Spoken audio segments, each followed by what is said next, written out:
ગુજરાતમાં વસ્તી ગણતરીની પ્રક્રિયાનો પ્રારંભ થઈ ચૂક્યો છે અને તેની સાથે જ રાજ્યના રાજકીય સમીકરણોમાં મોટા બદલાવની ચર્ચાઓએ જોર પકડ્યું છે. આવો જોઈએ ખાસ રિપોર્ટ. ગુજરાતમાં વસ્તી ગણતરી પ્રક્રિયાનો પ્રારંભ થઈ ચૂક્યો છે અને આ પ્રક્રિયા પૂર્ણ થયા બાદ રાજ્યના રાજકીય સમીકરણોમાં પણ મોટા બદલાવની શક્યતા વ્યક્ત થઈ રહી છે. રાજ્યમાં હાલ 2 તબક્કામાં વસ્તી ગણતરીની કામગીરી હાથ ધરાઈ રહી છે. પ્રથમ તબક્કામાં ઘરની સુવિધાઓ, વાહન, શૌચાલય, એસી જેવી માહિતી એકત્રિત કરવામાં આવશે. સાથે જ બીજા તબક્કામાં પરિવારના સભ્યોની સંખ્યા, શિક્ષણ, વ્યવસાય સહિતની વિગતો નોંધવામાં આવશે. સમગ્ર માહિતી કેન્દ્ર સરકારને મોકલ્યા બાદ ડિલિમિટેશન એટલે કે સીમાંકન બદલવાની પણ પ્રક્રિયા હાથ ધરવામાં આવશે.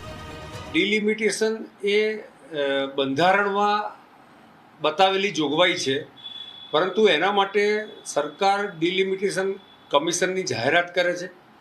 સુપ્રીમ કોર્ટના રિટાયર જજ જે હોય એના નેતૃત્વમાં ડિલિમિટેશન કમિશન બનતું હોય છે અને એ ડિલિમિટેશન કમિશન એ જુદા જુદા જગ્યાએ વસ્તી આધારિત એનો પહેલાં રેશિયો નક્કી કરતા હોય છે.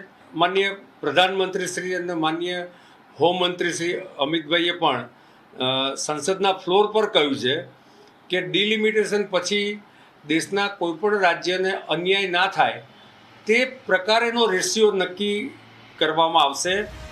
ગુજરાતમાં છેલ્લી વસ્તી ગણતરી વર્ષ 2011માં થઈ હતી. તે સમયે રાજ્યની વસ્તી આશરે 6.4 કરોડ હતી અને તેના આધારે વિધાનસભાની 182 તથા લોકસભાની 26 બેઠકો નક્કી કરવામાં આવી હતી. હાલ રાજ્યની વસ્તીમાં અંદાજે 1 કરોડનો વધારો થયા હોવાની શક્યતાઓ વ્યક્ત થઈ રહી છે, જેના આધારે વિધાનસભાની બેઠકો 222 સુધી પહોંચી શકે છે.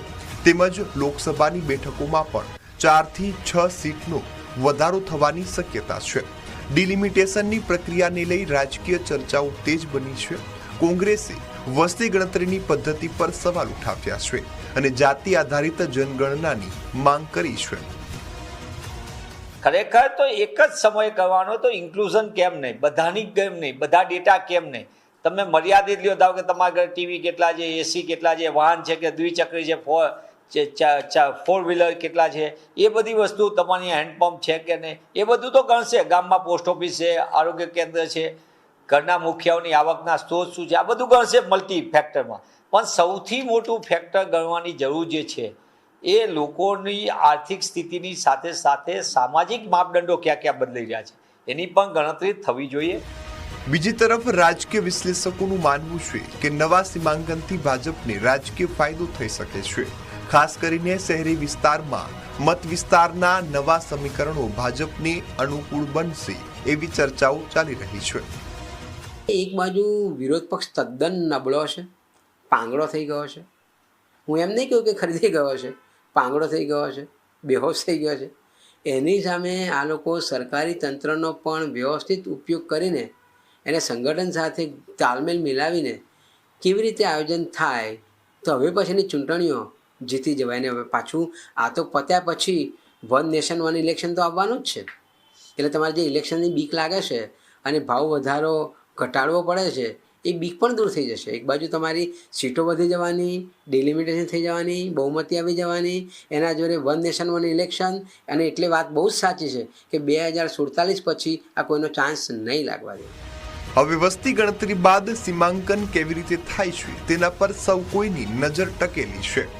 Jayesh Chauhan, news capital, Ahmedabad.